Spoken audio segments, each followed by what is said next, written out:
A paz do Senhor, meus amados irmãos, é sempre uma honra muito grande da minha parte poder trazer mais um ensino da Palavra de Deus para vocês.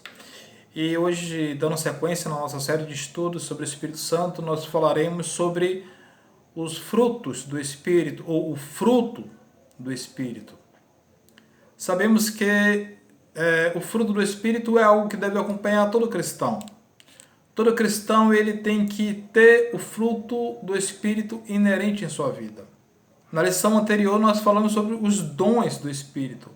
Nós sabemos que os dons espirituais é fundamental, é muito importante para que a gente possa viver uma vida cristã nesse mundo, resistindo às forças espirituais do mal. Porque se você não tiver o poder de Deus em sua vida para que você possa vencer os poderes espirituais do mal, você não tem como vencer na vida cristã. Então é necessário que o crente em Cristo Jesus ele busque esse poder, esse revestimento de poder na sua vida, para que ele possa viver uma vida nesse mundo de vitórias sobre o mal, sobre o pecado, sobre as coisas ruins deste mundo.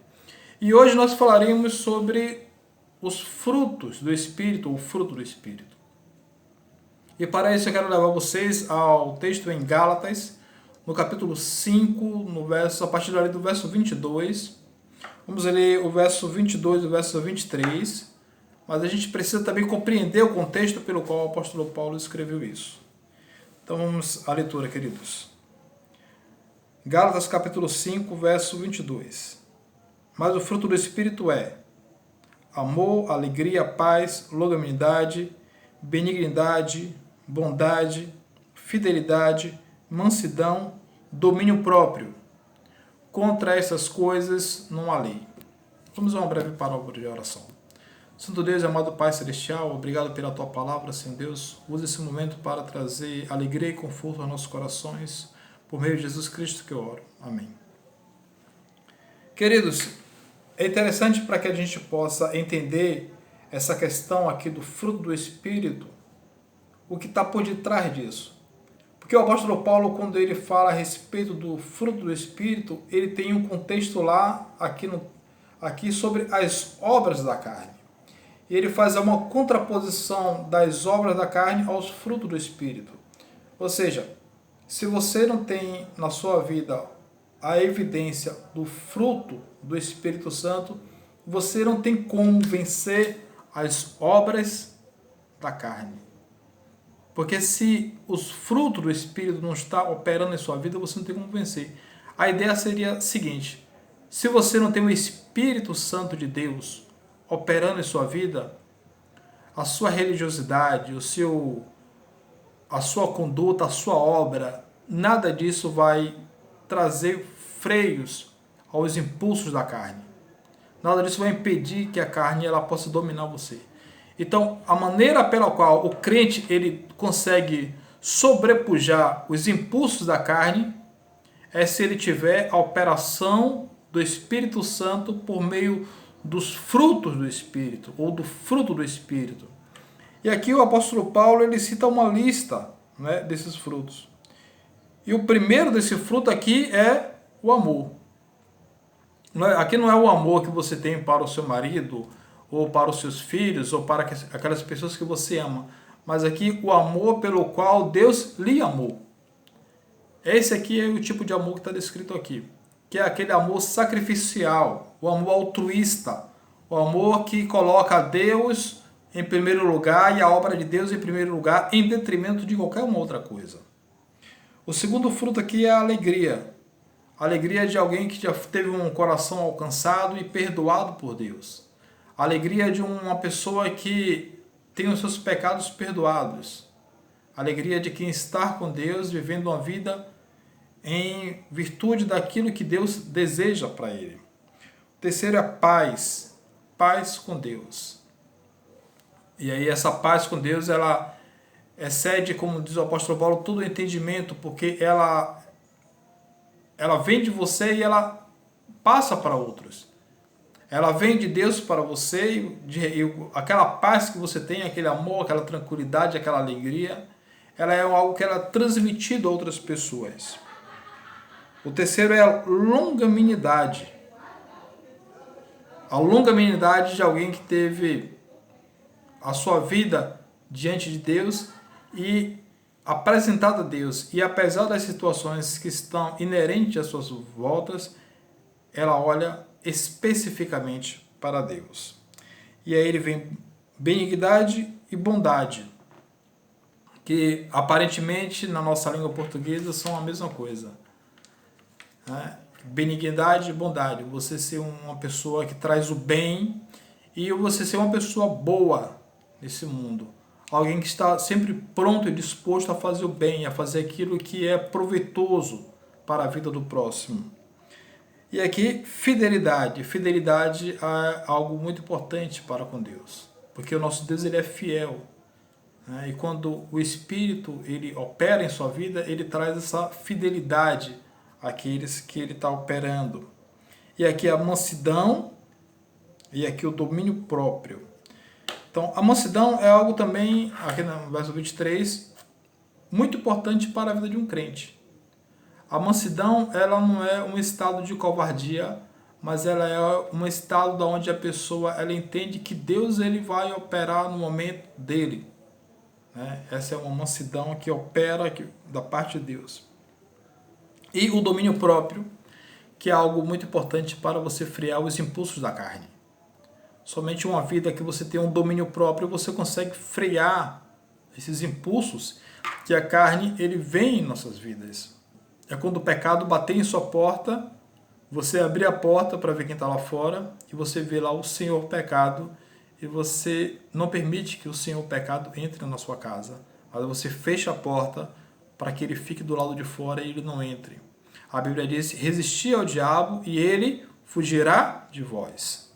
Então nós temos que ter esse fruto do Espírito chamado domínio próprio, que é fundamental para que você possa estar vivendo neste mundo. E ele acrescenta, contra essas coisas não há lei.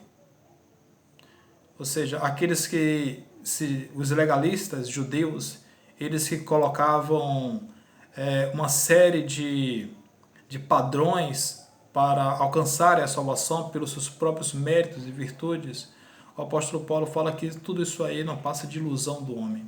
E nada disso também serve para frear os impulsos da carne.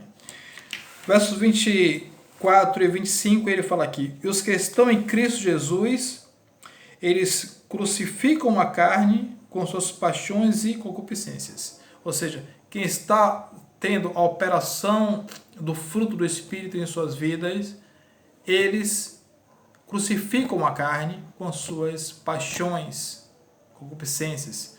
Ele sobrepuja os desejos da carne.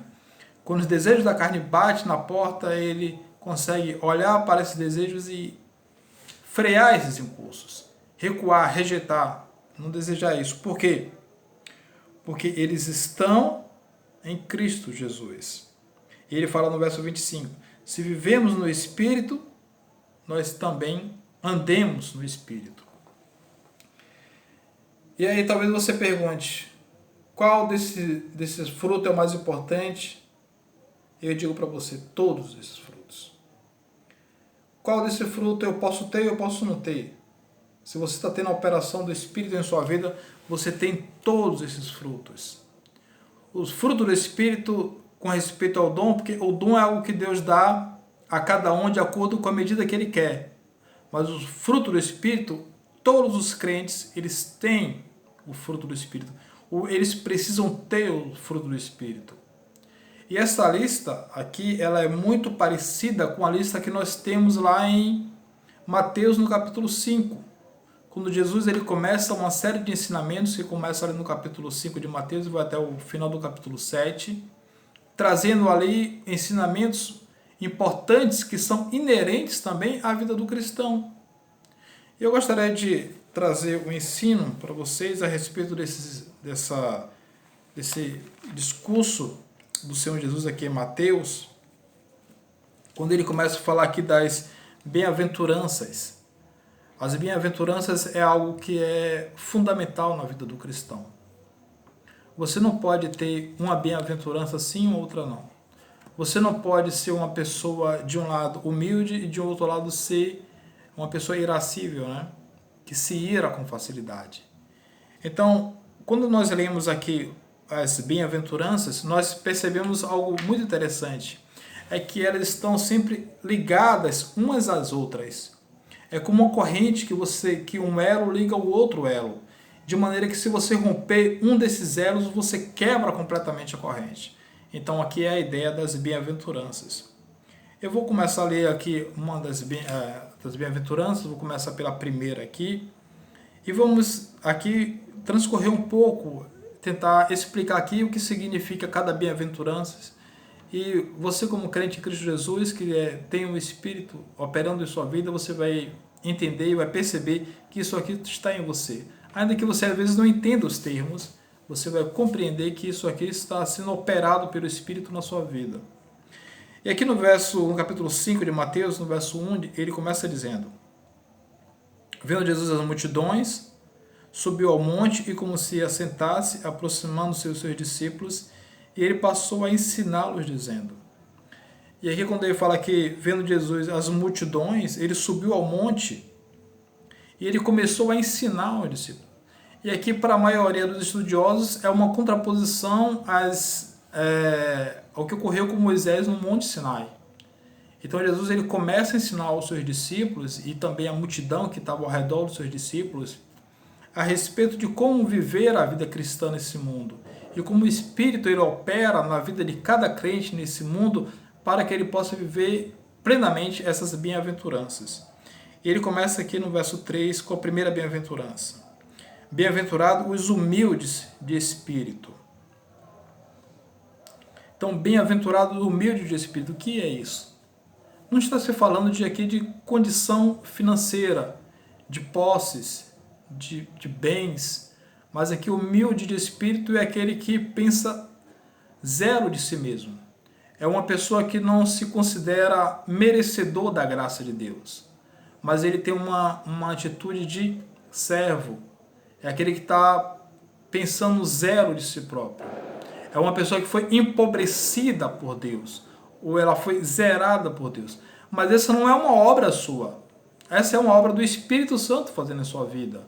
Como ele fez com Pedro, por exemplo.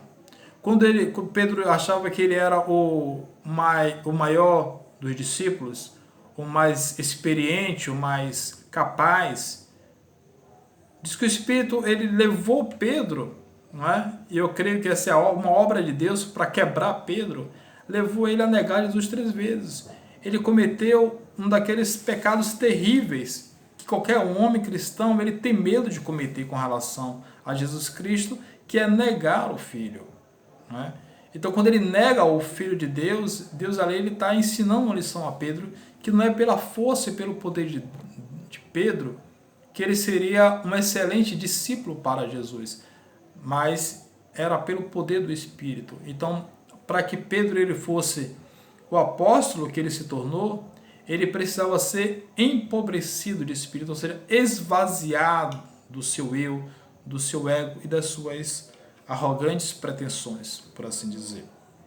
E a recompensa para esses que são humildes de espírito é porque deles é o reino dos céus. Você vê que coisa mais preciosa do que isso? Ter o reino dos céus. Essa é a coisa que nós cristãos mais almejamos nesse mundo. E se você é um crente em Cristo Jesus, a coisa que você mais almeja nesse mundo é estar com Ele um dia. E ele é a segunda aqui, bem-aventurança. Bem-aventurados os que choram, porque serão consolados. O Dr. Martin Lloyd Jones ele colocou assim: chorar é algo que vem logo depois da necessidade de ser pobre de espírito.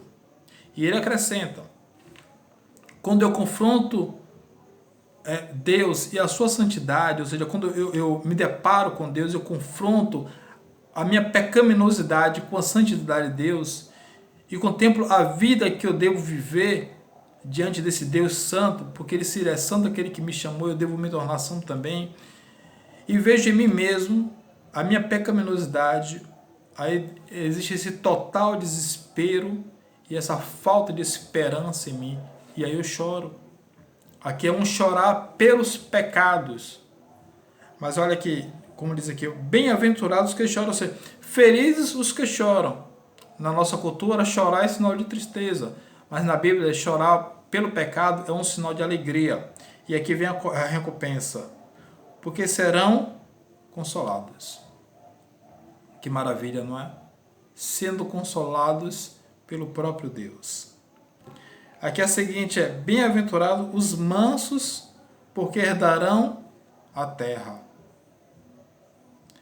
E essa é uma promessa maravilhosa. A mansidão aqui é uma graça que lava a alma. É o exercício que está operando primeiramente naquele relacionamento que você tem com Deus. É aquele estado de espírito em que aceitamos os seus tratos conosco como bons e, portanto, sem discussão ou resistência. Você aceita o agir de Deus na sua vida, até as correções de Deus na sua vida, e não faz resistência a isso. A mansidão, então, é a entrega a Deus, a submissão à sua vontade e o preparo para aceitar o que Ele quer que Ele possa oferecer. É a prontidão para assumir a posição mais baixa. Você está pronto para isso? O apóstolo Paulo, ele era um homem manso nesse sentido também. Ele se colocou várias vezes numa posição mais baixa. Primeiro disse que ele era o menor dos apóstolos, depois ele era o menor dos cristãos, depois ele disse que ele era o pior dos pecadores. Isso é uma atitude que leva o homem à humildade, e isso também é uma mansidão também, que ele não requer nada, mas ele se considera imerecedor da graça de Deus. E a recompensa para esses mansos é que eles herdarão a terra. Ou seja, eles herdarão uma terra restaurada por Deus. Uma terra que vai... Essa terra aqui ela vai mudar completamente. Ela será uma nova terra. Então eles herdarão esse viver nessa terra com o seu Senhor. E aqui a quarta bem-aventurança. Bem-aventurados que têm fome e sede de justiça, porque serão fartos. Fome e sede de justiça. Aqui é como uma criança. Você já pensou numa criança quando ela está com fome? O que ela faz? Ela deseja ardentemente o leite da sua mamãe. Aquele bebê que ele chora, ele necessita daquele leite porque ele tem fome e sede de justiça. Não é? Fome e sede, ele quer se alimentar. Nessa mesma forma, o cristão em Cristo, ele tem fome e sede da justiça de Deus. Aqui já não é de um alimento para o físico, mas é um alimento para a alma. Aquela necessidade de conhecer a Deus, de buscá-lo mais, de amá-lo mais, de se entregar a Ele, de poder viver uma vida gloriosa na presença dEle. Terá fome e sede de justiça. A próxima bem-aventurança para aqueles que têm fome e sede de justiça é porque eles serão fartos. Eles serão fartos por Deus. Deus irá alimentá-los profundamente. E aqui a sétima bem-aventurança, aqui o 7, aqui, no versículo 7. Bem-aventurados os misericordiosos, porque alcançarão misericórdia. Então, misericórdia, aqueles que recebem a misericórdia de Deus, eles devem demonstrar misericórdia aos seus companheiros. Né? A ilustração mais vívida de como é irracional, né, se recusar a perdoar os outros. Tem pessoas que se recusam a perdoar os outros e dizem que foram perdoados por Deus. Mas aqui, os de Senhor Jesus, ele coloca uma ilustração que nos faz compreender um pouco o que ele quer dizer aqui, quando a gente pensa naquela ilustração do credor incompassivo, né? Que está lá aqui em Mateus no capítulo 18. E ele mostra depois como uma vida de misericórdia daquele que é misericordioso com os outros, num exemplo espetacular que é aquela parábola do bom samaritano. uma demonstração clara da misericórdia de Deus, de alguém que ajuda o outro e é misericordioso com o outro, sem esperar nada em troca daquilo que está fazendo. Muitas vezes nós perdoamos aqueles que nos ofendem, não porque nós queremos alcançar algum favor daquela pessoa, mas porque nós somos perdoados um dia por Deus. Nós somos misericordiosos porque nós alcançamos já a misericórdia de Deus. E quanto a isso, não há como você negociar a misericórdia. Porque quando Deus ele foi misericordioso conosco, Ele está sendo misericordioso conosco, Ele não colocou nada para que essa misericórdia já pudesse acontecer. Isso não é uma misericórdia condicional, mas é uma misericórdia incondicional da parte de Deus para nossas vidas. E a sequência aqui, ele diz que se você é misericordioso, você alcançará a misericórdia. Se eu perdoo alguém, sou misericordioso com essa pessoa, eu alcanço misericórdia. Quando eu não perdoo alguém, é um sinal de que a misericórdia de Deus não me alcançou. Ou então eu não entendi essa misericórdia. 8, aqui no verso 8. Bem-aventurados os limpos de coração, porque eles verão a Deus. Limpos de coração. E aqui está um traço de caráter que só o Espírito de Deus ele pode produzir, que é a santidade. Uma pessoa que não tem o Espírito de Deus operando na vida dela, ela não vai querer santidade, porque ela não gosta disso. Ela não consegue frear os impulsos da carne, ela não consegue se manter longe do pecado, mas ela deseja isso, o corpo, a carne almeja isso, e é disso que ela vai correr e vai viver atrás. E aqui diz que um coração puro é um coração que não tem em si nada que seja contrário ao amor de Deus. Então, ele vê as coisas de Deus com alegria, com amor, porque tem um coração puro. A sequência, bem-aventurados os pacificadores, porque serão chamados filhos de Deus. Pacificadores é aquelas pessoas que buscam a paz, né? Tiago diz que em sua epístola que a sabedoria que vem do alto, ela é primeiramente pura e depois ela é pacífica. E esta é a ordem que somente aqueles que são pacificadores, eles podem ter a alegria de poder transmitir a paz onde é que eles estejam. Porque ninguém gosta de estar alguém que demonstra guerra no seu coração. Alguém que não tem paz, alguém que chega nos lugares e a primeira coisa que faz é discórdia, dissensões, facções. Isso é um pecado terrível para todos aqueles que buscam a Deus. E aqui os pacificadores, e aqui a última bem-aventurados perseguidos por causa da justiça, porque deles é o reino de Deus.